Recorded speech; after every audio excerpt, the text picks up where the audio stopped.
Welcome back, brothers and sisters. I am Braden. This guy over here is Tim, and this is the Second Legacy, and thank you for stopping by. On today's episode, we're going to dive into a live caller because this is how you get to the baseline of understanding you are not alone in this country. There are people just like you across this amazing nation. So that is what we're going to hit today. If you are new or you have not seen us yet, please consider hitting that like button, subscribing to the channel, and making sure to turn the notification bell on. We need as many of you as possible to get in here with us to help the channel grow and pass the blessing of the Second Amendment along to the next generation. And thank you in advance for your consideration. And the content today is brought to you by Bullet Safe. I'm going to do a quick word from them, and then we're going to get into this call, and I'm excited to share this with you guys. Now, the vest you're seeing me wear is from Bullet Safe, and they've sponsored these videos. Bullet Safe is on a mission to be the #1 provider for safety equipment such as this for not only the civilian, but also the security market. Now, the VP3 that I'm wearing comes in at $299.97, which makes it completely affordable and provides up to or better than Kevlar protection. This thing is NIJ level 3 tested. You are talking about up to 44 Magnum stopping on this bad boy. They've made it concealable, discreet, comfortable, and breathable. It's modular and upgradable, and in comparison to previous models, it's 50% thinner and 25% lighter. As you can see, I'm wearing in the filming of this spot, and it is not even adding to any of my dexterity whatsoever. This is something very concealable, and if you're in the market, this might be something just for you, and thank you to Bullet Safe for making this content possible. All right, so thanks to Bullet Safe, everything is in the description box below. And if you want to be on the caller show, make sure you fill out the Google form right down there in the description next to the sponsor information. But with that out of the way, let's dive in. Lance, how you doing, man? Thank you for calling in. What you got for us? Hi. All these legislations throughout the United States. Minnesota's got this one, or pushing what do I want to say? The red flag laws and the age limit one, which I'm glad about, got overturned. Then safe storage and all this, all that other crap. And it's like people, it's like depressing. It's like, it's just so hard to keep a positive attitude about some of this stuff. Yeah, no, I got you. So we're gonna break that down as best that we can. But the first thing I just want to say, man, don't you give up. I understand it's incredibly depressing. I understand if you're behind that blue curtain. I get it. Anyone watching this show, if you're behind the blue wall when you're one of the states that has assault weapons bans and all these red flag laws, the age limits, the mandatory safe storage laws, two things. One, don't give up. You're the tip of the spear. And the second thing is all the lawsuits that we're winning could not happen if they did not incur injury on you.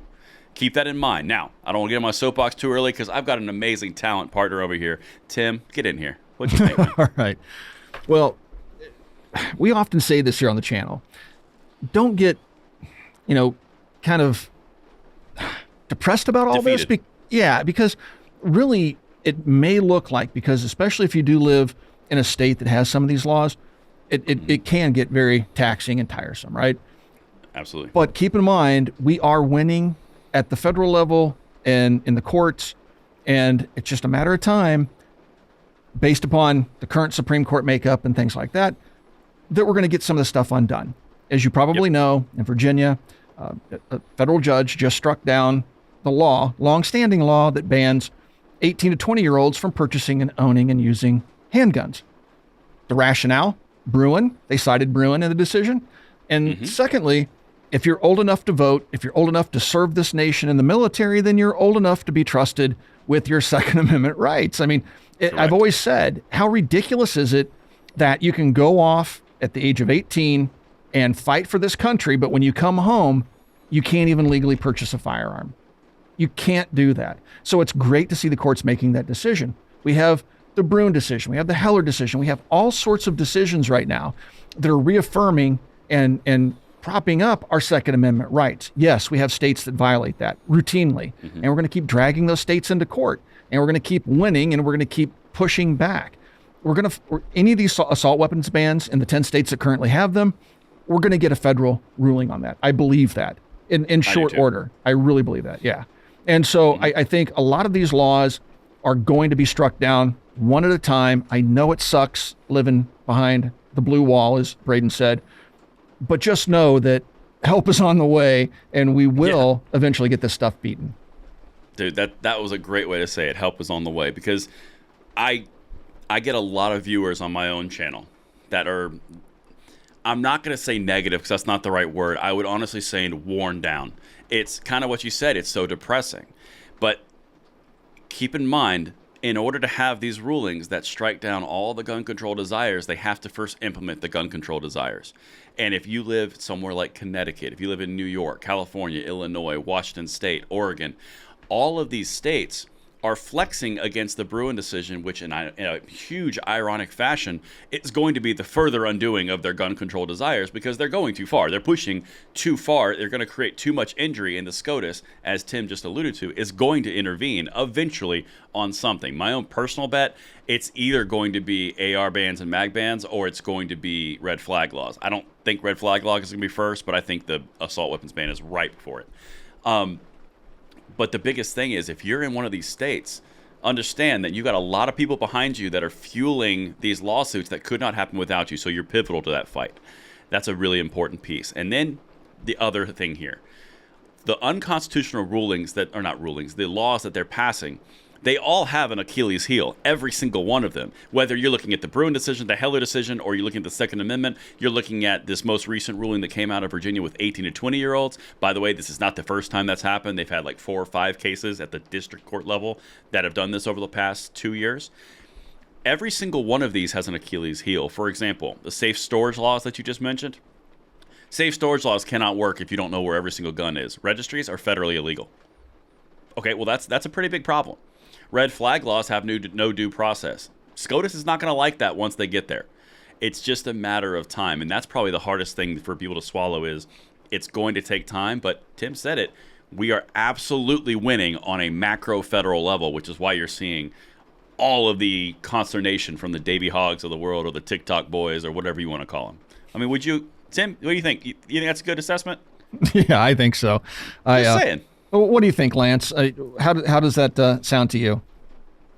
What channels like you that help bring forward some of these laws and how we can like fight them and stuff, it helps a lot.